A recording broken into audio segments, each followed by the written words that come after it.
सुबह सवेरे का वक्त है। सूरज अभी पूरी तरह नहीं निकला। चारों तरफ हल्की सी धुंध और ठंडक है। मंसूर अपने छोटे से कच्चे तवीले में एक पुरानी चौकी पर बैठा गाय का दूध निकाल रहा है। उसका 10 साल का बेटा अंदर से आता है। बाबा जान। अरे जैद, तुम इतनी जल्दी उठ गए? जाओ बेटा, थोड़ी देर और सो लो।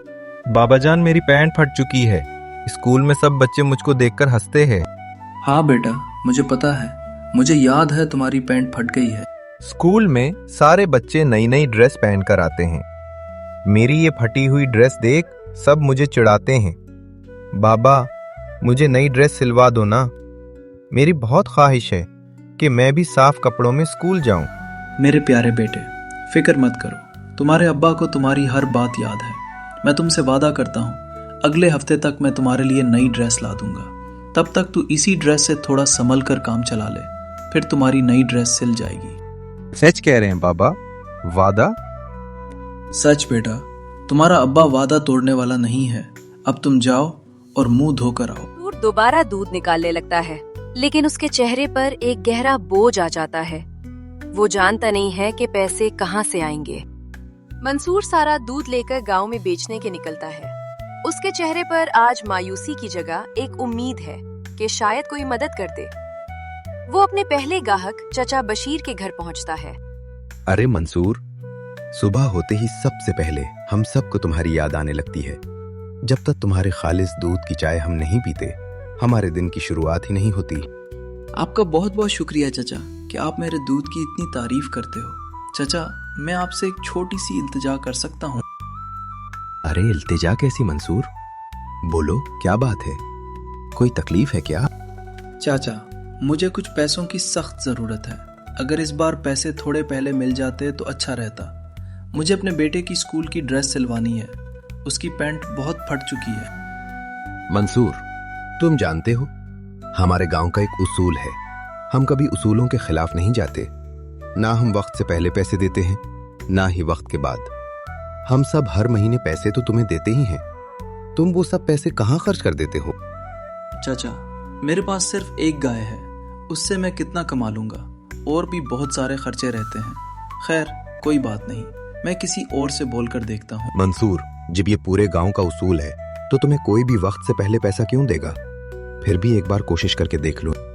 चचा बशीर को दूध देकर मंसूर वहां से चला जाता है। उसके चेहरे पर उदासी है। रास्ते में उसे कुछ दूसरे गांव वाले मिलते हैं। मंसूर उनसे भी इसी तरह इल्तिजा करता है, मगर जवाब वो ही होता है। हाँ मंसूर, वो बात तो है। हमें भी तुम्हारे बेटे का दुख है, लेकिन 20 दिन बाद हम सब तुम्हें पैसे देंगे। तब तुम उसके लिए ड्रेस सिलवा देना। हाँ, कोई बहुत बड़ी मुश्किल होती, जैसे कोई बीमारी, तो हम तुम्हें पैसे जरूर दे देते, मगर बेटे की ड्रेस, उसके लिए हमें माफ करना। हर जगह से मायूसी मिलती है। वो दिल में सोचता है कि इस गुर्बत में इसका कोई साथ नहीं दे रहे। ऐसे ही आहिस्ता आहिस्ता एक हफ्ता बीत जाता है और मंसूर के पास कहीं से भी पैसों का इंतजाम नहीं हो पाता। रात का वक्त है। कमरे में उदासी और थकन दबी हुई है। खाना लग चुका है और सब खाने के लिए नीचे बैठे हैं। रजिया, जो पूरा दिन चुप रही, अब उसका सब्र टूटने लगता है। वो आहिस्ता मगर तलखी भरी आवाज में बोलती है। अरे आप तो सुबह सुबह निकल जाते हैं, दिन भर गाय चलाते हैं। इन 2 कामों के अलावा आपके पास कोई तीसरा रास्ता है ही नहीं। हमारी एक लौती औलाद है, आप उसे भी खुशियाँ नहीं दे पा रहे हैं। बेचारे की पैंट देखो, स्कूल के बच्चे उसे चिढ़ाते हैं। कितना बुरा लगता होगा उसको। हाँ बाबा जान, आपने वादा किया था 1 हफ्ते में ड्रेस लाएंगे। आज 1 हफ्ता पूरा हो गया। आप तो अभी तक कपड़ा भी लेकर नहीं आए, तो सिलवाएंगे कब? क्या मैं सच में स्कूल जाना बंद कर दूं? मंसूर का गले से निवाला नीचे नहीं उतरता। वो रोते हुए बोलता है। बेटा, आजकल दूध में इतनी कमाई तो हो नहीं रही, और जिसके पास भी पैसे मांगने गया, उन सब ने अभी पैसे देने से ही मना कर दिया। किसी तरह 20 दिन रुक जाओ। इस बार मैं तुम्हारे लिए ड्रेस जरूर ला दूंगा, वादा करता हूँ। वैसे कल मैं सरपंच के पास भी जाऊंगा। ठीक है बाबा, आप इतना परेशान मत हो। स्कूल के लड़के मुझे चिढ़ाते हैं, कोई बात नहीं। जब मैं पढ़ लिख कर बड़ा आदमी बन जाऊंगा ना, तब आपको कोई तकलीफ नहीं होने दूंगा। जैद की ये मासूमाना बात सुनकर मंसूर की आंखों में आंसू आ जाते। मंसूर बेटे के वादे और अपनी गुर्बत के दर्द के साथ सो जाता है। सुबह का वक्त है। मंसूर गांव में सबको दूध बांटकर अब अपनी बाल्टी लेकर सरदार सरपंच की बड़ी हवेली के बाहर खड़ा है। हवेली बहुत पक्की और बड़ी है, बिल्कुल मंसूर के कच्चे घर से मुख्तलिफ। ये मंजर अमीरों और गरीबों का फर्क साफ दिखाता है। मंसूर दिल में थोड़ा डरा हुआ है, लेकिन उम्मीद भी है कि आज उसका काम बन जाएगा। जी एक मोटी चारपाई पर बैठे। सरदार जी सलाम, आपके लिए दूध लेकर आया हूँ। हाँ रख दो। सरदार जी, मैं जानता हूँ आप अपने उसूल नहीं तोड़ते, मगर मेरी मजबूरी सुन लें। अगर मुमकिन हो तो मुझे थोड़े पैसे उधार दे दें। बेटे की स्कूल की ड्रेस बनवानी है। आप चाहे तो दूध के पैसों में से ही काट लीजिएगा। मंसूर, तुम इतने गरीब हो, अपनी अकल इस्तेमाल क्यों नहीं करते? तुम्हारा बेटा खेतों में काम क्यों नहीं करता? 4 पैसे वो भी कमाएगा, जिससे तुम्हारी मदद हो जाएगी। क्यों उसे फालतू में पढ़ा लिखा रहे हो? सरदार जी, बच्चा अभी छोटा है। मैं चाहता हूँ वो पढ़ लिख कर हमारा नसीब बदले। आपकी थोड़ी सी मदद मिल जाए तो मैं बहुत संभल जाऊंगा। मैं तुम्हें उधार पैसा नहीं दे सकता। ना तुम्हारे पास खेती है, ना ही कोई जमीन जिस पर भरोसा करके मैं तुम्हें उधार पैसे दूं। तुम्हारा महीना पूरा होगा तो दूध का पैसा तुम्हें मिल जाएगा। चलो जाओ यहाँ से। मंसूर का चेहरा उतर जाता है। उसके बेटे की आखिरी उम्मीद भी टूट जाती है। वो बेबसी से सर झुकाकर खामोशी से घर वापस लौट आता है। 20 दिन गुजर चुके हैं। मंसूर ने आखिरकार अपने बेटे के लिए नई ड्रेस सलवा दी है। एक दोपहर जब मंसूर अपना काम खत्म करके घर लौटता है तो वो दिल में बहुत खुश होता है कि बेटे की ख्वाहिश पूरी हो गई है। लेकिन जैसे ही वो घर के पास पहुंचता है, उसकी खुशी एकदम खत्म हो जाती है। वो देखता है कि उसका बेटा जैद दरवाजे पर बैठा रो रहा है। हालांकि उसे उस वक्त स्कूल में होना चाहिए था, और उसकी बीवी रजिया घर के अंदर से बाहर परेशान होकर चक्कर लगा रही है। अरे बेटा, क्या हुआ? स्कूल नहीं गए आज? वो बेचारा क्या बताएगा आपको। पिछले 3 महीने से स्कूल की फीस नहीं जमा थी, इसलिए उस्ताद साहब ने पूरे स्कूल के सामने हमारे बेटे को बेइज्जत करके भगा दिया। क्या बेटा, उस्ताद जी ने तुम्हें घर भगा दिया? हाँ अब्बा जान, बार बार उस्ताद जी मुझसे फीस जमा करने के लिए बोलते थे। मैंने आपको 1-2 बार बताया भी था, लेकिन मैं समझ रहा था कि आपके पास पैसे नहीं हैं, इसलिए मैंने आपको बार बार तकलीफ नहीं दी। बेटा, तुमने क्यों छुपाया? मैंने तो बस ये सोचकर मेहनत की थी कि तुम पढ़ोगे तो हमारा वक्त बदलेगा। मैं कभी नहीं चाहता था कि तुम्हें ये दिन देखना पड़े। पर आज उन्होंने मुझे मेरे दोस्तों के सामने बेइज्जत करके भगा दिया और बोला, जब तक फीस नहीं जमा करोगे तब तक स्कूल की तरफ देखना भी मत।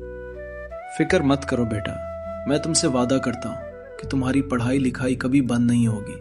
तुम्हारी जिंदगी मेरी तरह गुर्बत में नहीं बीतेगी, ये मैं तुमसे वादा करता हूँ। अरे ऐसा तो आप बहुत बार कह चुके हैं, लेकिन कुछ होता ही कहाँ है। रजिया, लोग कहते हैं कि अल्लाह गरीबों के साथ होता है, लेकिन देखो ना, हम कब तक इस उम्मीद पर बैठे रहें। अगर अब हमने खुद अपने लिए कदम ना उठाया तो कोई हमारी मदद नहीं करेगा। इसलिए अब मुझे लगता है कि हमें अपने आप का सहारा खुद बनना पड़ेगा। ये सब देखकर मंसूर का दिल टूट जाता है। वो सोचता है कि अगर वो सीधा सच्चा रहा तो कभी अपने बेटे की मदद नहीं कर पाएगा। इसीलिए वो दिल ही दिल में फैसला कर लेता है कि अब वो ईमानदारी नहीं निभाएगा। अगले दिन वो दूध में पानी मिलाने का इरादा कर लेता है ताकि थोड़े ज्यादा पैसे कमा सके। सुबह की हल्की रोशनी है। मंसूर दूध निकाल रहा है। रात की जिल्लत और बेटे की तकलीफ उसके चेहरे पर वाज़ेह है। उसके पास 2 खाली बाल्टियां और पानी का घड़ा रखा है। दूध भरता जाता है, मगर उसकी नजर बार बार दूसरी बाल्टी और पानी पर जाती है। पहली बाल्टी भरने पर वो ठहर जाता है। ईमानदारी ने मुझे क्या दिया? मेरे बाप ने भी सारी जिंदगी सच्चाई में गुजार दी, मगर मिला सिर्फ गरीबी। मैंने भी बहुत ईमानदारी की, मगर बेटे की पढ़ाई रुक गई। वो सबके सामने शर्मिंदा हुआ। घर में खाने की भी कमी रहती है, और गांव वालों के उसूल भी सिर्फ हम गरीबों पर चलते हैं, कोई किसी की मदद नहीं करता। वो दूध दोनों बाल्टियों में बराबर करता है, फिर थोड़ा सा पानी मिला देता है। यूं एक बाल्टी का दूध 2 बाल्टियां बन जाती हैं। एक बाल्टी गांव में बेचूंगा और दूसरी कस्बे के होटल में। यूं कमाई बढ़ेगी और जैद की पढ़ाई भी चलती रहेगी। वो उसे अपना इंतकाम समझता है, बाल्टियां उठाता है और सख्त दिल के साथ घर से निकल जाता है। वो जल्दी से गांव में दूध दे देता है और किसी से बात नहीं करता। बाहर निकलते हुए उसे इमरान मिल जाता है, जो उसे हैरानी से देखता है। अरे भाई मंसूर, ये एक बाल्टी दूध लेकर कहाँ जा रहे हो?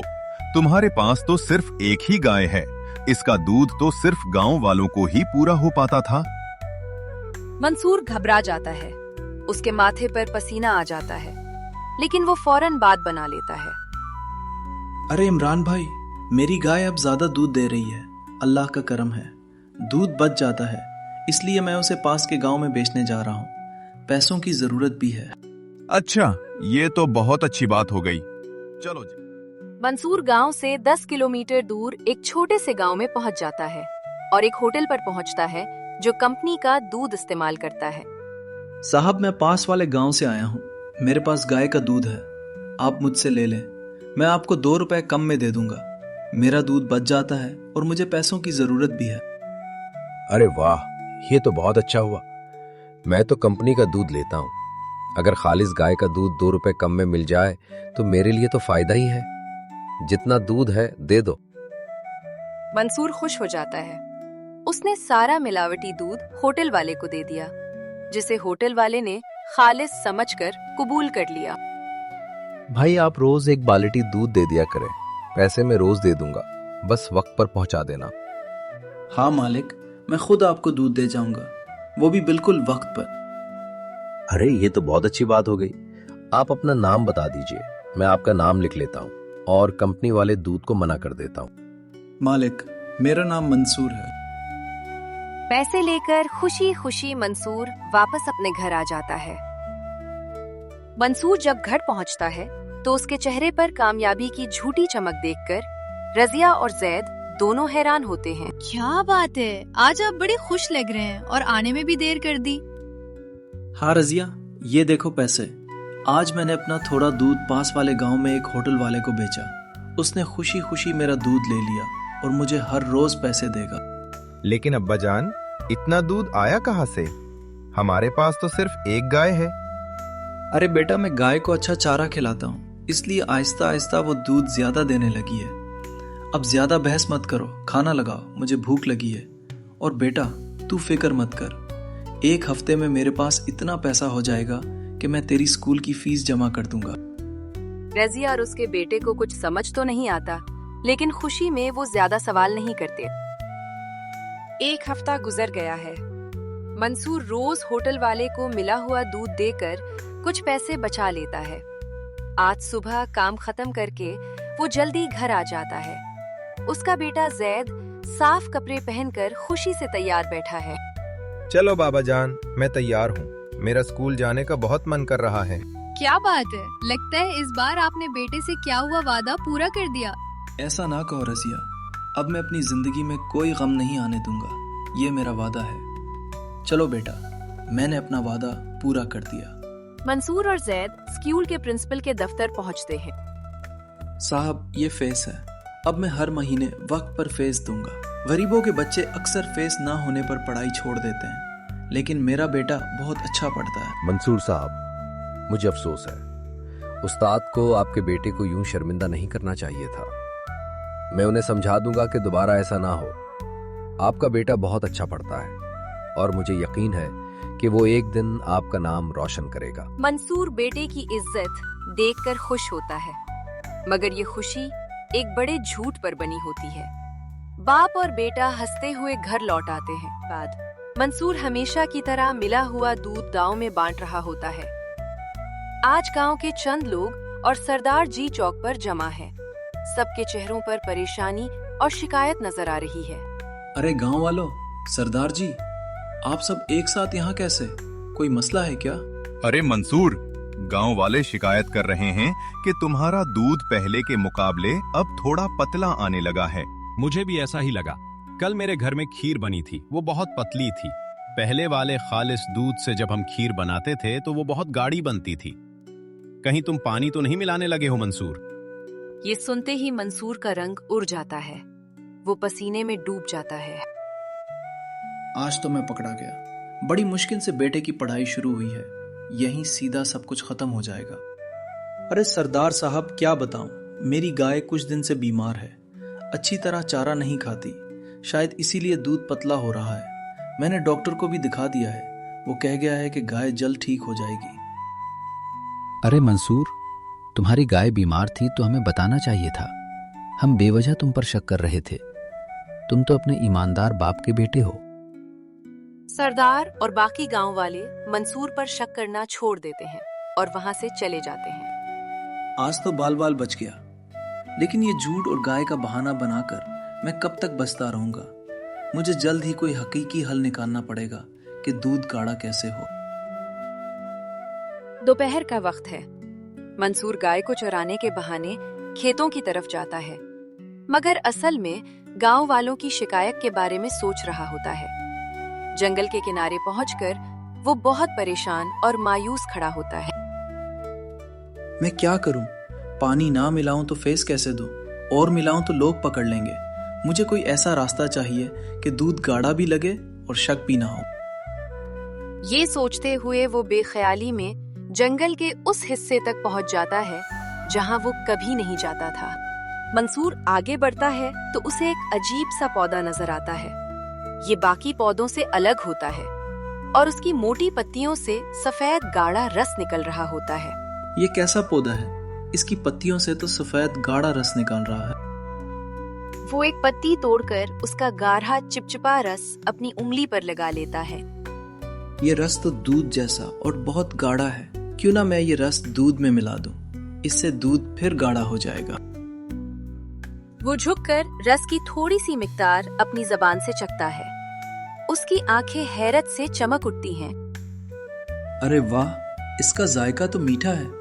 अगर मैं ये रस पानी मिले दूध में डाल दूं तो दूध गाढ़ा भी हो जाएगा और मीठा भी, और इससे कोई नुकसान भी नहीं होगा। मंसूर को ये सोचने की भी परवाह नहीं कि इस रस का कोई नुकसान हो सकता है या नहीं। वो सिर्फ फौरी फायदा देखता है। इसकी आंखों में लालच साफ नजर आ रही होती है। अब इन पौधों को घर ले चल, अब तो फायदा ही फायदा होगा। अब तो मैं 2 बाल्टियों से भी ज्यादा दूध बनाया करूंगा। वो जल्दी से जितने पौधे उखाड़ सकता है उखाड़ लेता है और एक पुराने कपड़े में छुपाकर घर की तरफ चल पड़ता है। उसके चेहरे पर लालच और खुशी दोनों नजर आ रही होती हैं। सुबह मंसूर ने दूध में वो मीठा गाढ़ा रस मिलाया और गांव में सबको दे दिया। पानी होने के बावजूद दूध गाढ़ा और मीठा लग रहा था। शाम को जब वो घर लौट रहा था तो वही लोग जो पहले शिकायत करते थे अब खुश, थोड़े शर्मिंदा होकर उससे मिले। मंसूर, मुबारक हो। तुम्हारी गाय तो बिल्कुल ठीक हो गई लगता है। डॉक्टर साहब ने इतना अच्छा इलाज किया कि तुम्हारी गाय पहले से भी ज्यादा गाढ़ा, मीठा और लजीज दूध देने लगी है। हाँ मंसूर, मैंने बिला वजह तुम पर शक किया, माफ करना। आज का दूध तो पहले से भी ज्यादा गाढ़ा और मीठा था। सच कहूं तो ऐसा जायका नूरपुर में बहुत अरसे बाद मिला है। हाँ चचा, शुक्र है मेरे रब्बुल इज्जत का कि मेरी गाय ठीक हो गई और मैं आप सबको फिर से अच्छा दूध दे पा रहा हूँ। गांव वाले तारीफ करके चले जाते हैं। मंसूर एक लंबी सांस लेता है। उसे अपने गुनाह में पहली बार कामयाबी का एहसास होता है। ये मौजजाती रस तो कमाल हो गया। पानी मिलाने के बावजूद ये दूध को पहले से भी ज्यादा बेहतर बना रहा है। होटल वाले भी खुश और अब ये गांव वाले भी मेरी तारीफें कर रहे हैं। अब मुझे कौन रोकेगा। एक हफ्ता गुजरता है। मंसूर रोजाना पानी और रस मिलाकर दूध बेच रहा है। ये मिलावट वाला दूध गांव वालों के लिए एक आदत बन चुका है। एक दिन दोपहर को अचानक पूरा गांव औरतों और बच्चों समेत मंसूर के घर के बाहर इकट्ठा हो जाता है। अरे सरदार जी, गांव वालों, अब मैंने क्या कर दिया? आप सारे लोग इकट्ठे मेरे घर के सामने। अरे भैया, सरदार जी से क्या पूछ रहे हो? मैं बताती हूँ। आज के बाद हमें 2 गुना दूध चाहिए। 2 गुना? मंसूर, तुम्हारे दूध का मयार बहुत बढ़ गया है। हम सबको तुम्हारे दूध की जैसे लत लग गई है। लेकिन बहन जी, मेरे पास तो सिर्फ एक ही गाय है। अब मैं और दूध कहाँ से लेकर आऊं? देखो मंसूर, दूध तो हमें चाहिए ही, वो भी पहले से 3 या 4 गुना। इसके लिए अब चाहे तुम कुछ भी करो। इतने दिनों से दूध बेच रहे हो, एक गाय से 2 गाय नहीं कर पाए। ऐसा करो मंसूर, हम सब गांव वाले मिलकर तुम्हें पैसे दे रहे हैं। जाओ, ये लो पैसे, जाओ और एक गाय और खरीद कर लाओ। मंसूर और रजिया ये देखकर दंग रह जाते हैं। ये वही लोग थे जो वक्त से पहले 1 रुपया नहीं देते थे। हम सब तुम्हारे अच्छे दूध के लिए इतना तो कर ही सकते हैं। पूरा गांव मंसूर को ढेर सारे पैसे देकर खुशी खुशी चला जाता है। इन गांव वालों को अचानक क्या हो गया? ये लोग आपको गाय खरीदने के लिए इतने सारे पैसे देकर चले गए। ये दूध इन लोगों को इतना पसंद आ गया, वो भी अचानक। रजिया, मुझे भी कुछ समझ में नहीं आ रहा है, लेकिन अब समझने का वक्त नहीं है। मैं अभी बाजार जाता हूँ, मुझे 2 गायें खरीदनी है। मंसूर फौरन बाजार की तरफ दौड़ पड़ता है। उसकी आंखों में बस जल्दी से ज्यादा पैसा कमाने का लालच है। कुछ ही महीनों में मंसूर की जिंदगी मुकम्मल तौर पर बदल चुकी है। अब वो अपने पुराने कच्चे मकान में नहीं रहता। उसने पक्का और साफ सुथरा घर बना लिया है। घर में बिजली है, नया फर्नीचर है और माहौल में सुकून है। मंसूर ने एक बड़ा तबेला भी बना लिया है, जहाँ 5-6 गाय हैं और जैद अब सुकून से एक साथ बैठकर खाना खाते हैं। ये खानदान पहली बार गुर्बत के डर से आजाद दिखाई देता है। अब्बा जान, मुझे तो यकीन नहीं आता। कुछ ही महीनों में हमारी तो पूरी जिंदगी ही बदल गई।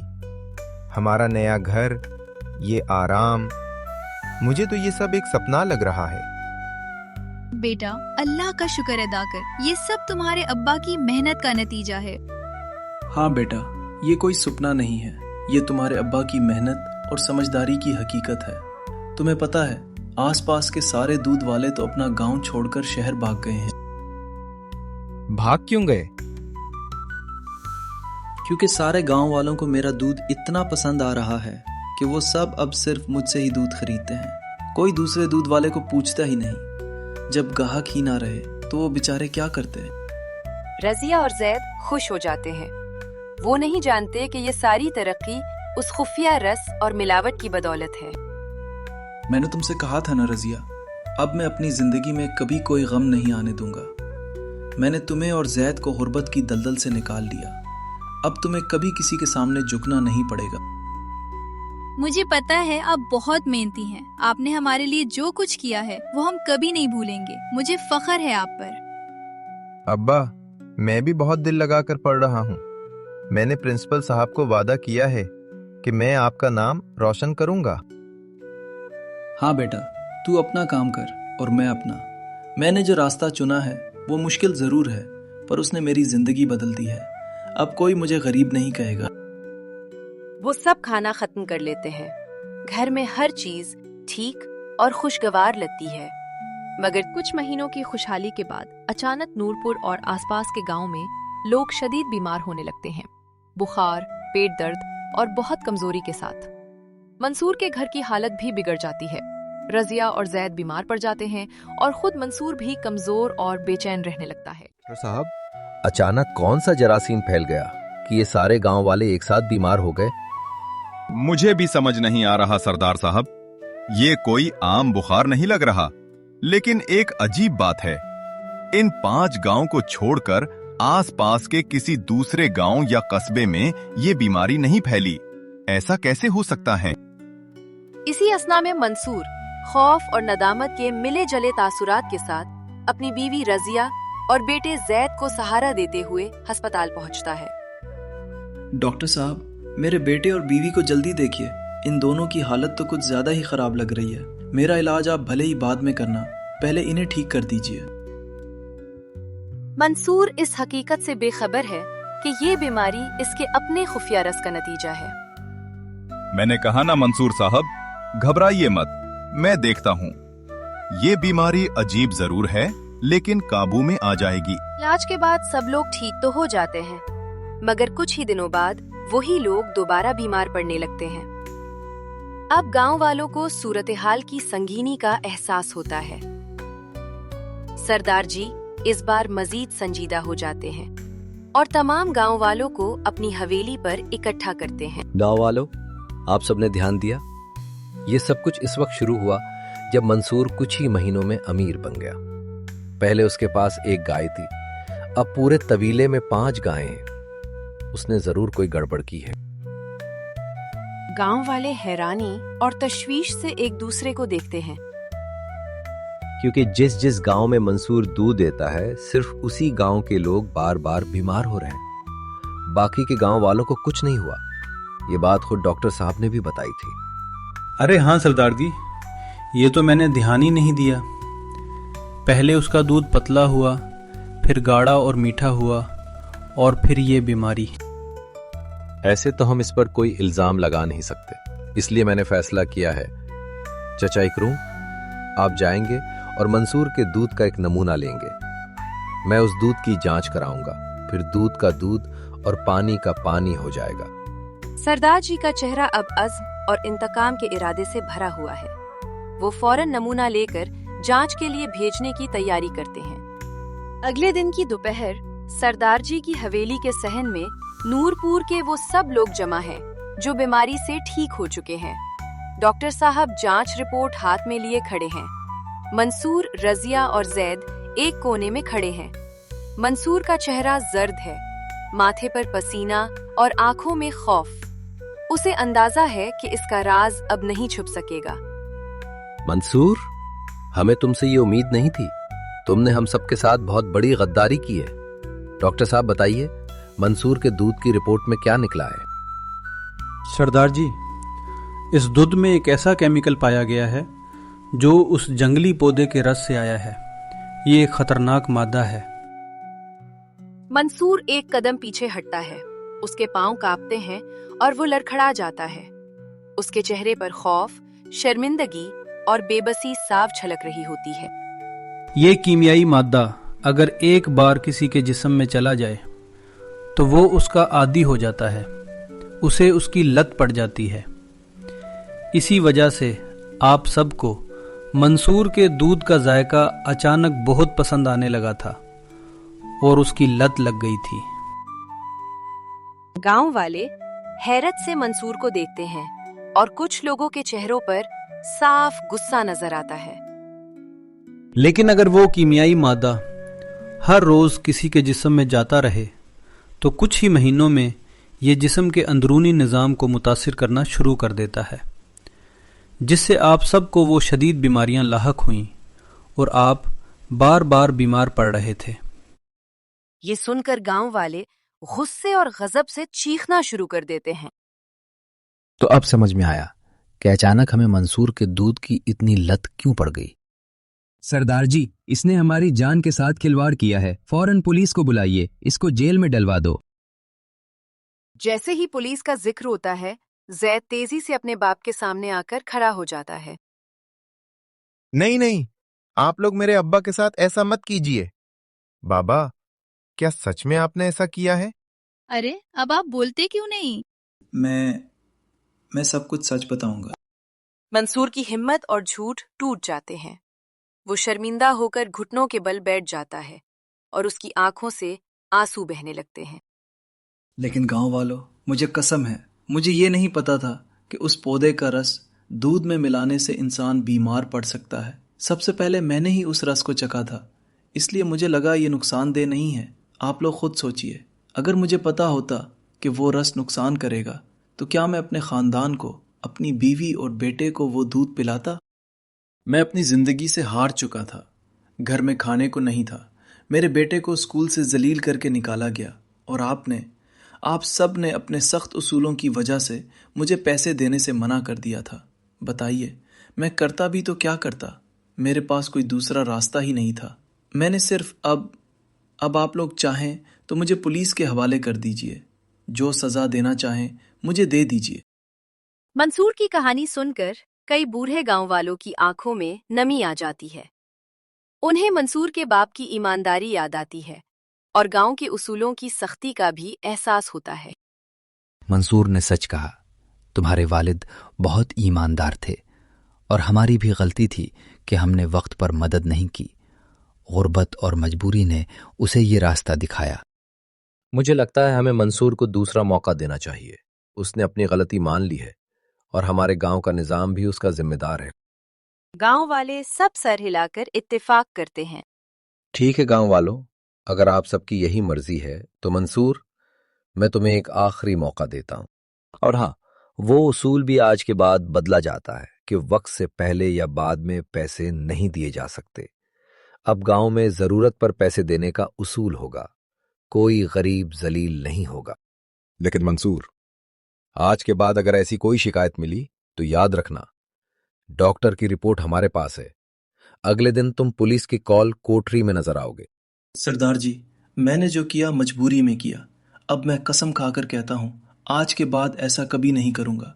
आप लोग बहुत अच्छे हैं, जो इतनी बड़ी गलती के बावजूद आप सब ने मुझे माफ़ कर दिया। मंसूर उस दिन अपने तमाम गलत रास्तों से तौबा करता है और एक बार फिर अपने बाप की ईमानदारी की राह पर चलने का फैसला करता है। उसके पास अब घर और गाय मौजूद हैं, इसलिए वो गुर्बत से निकल चुका है।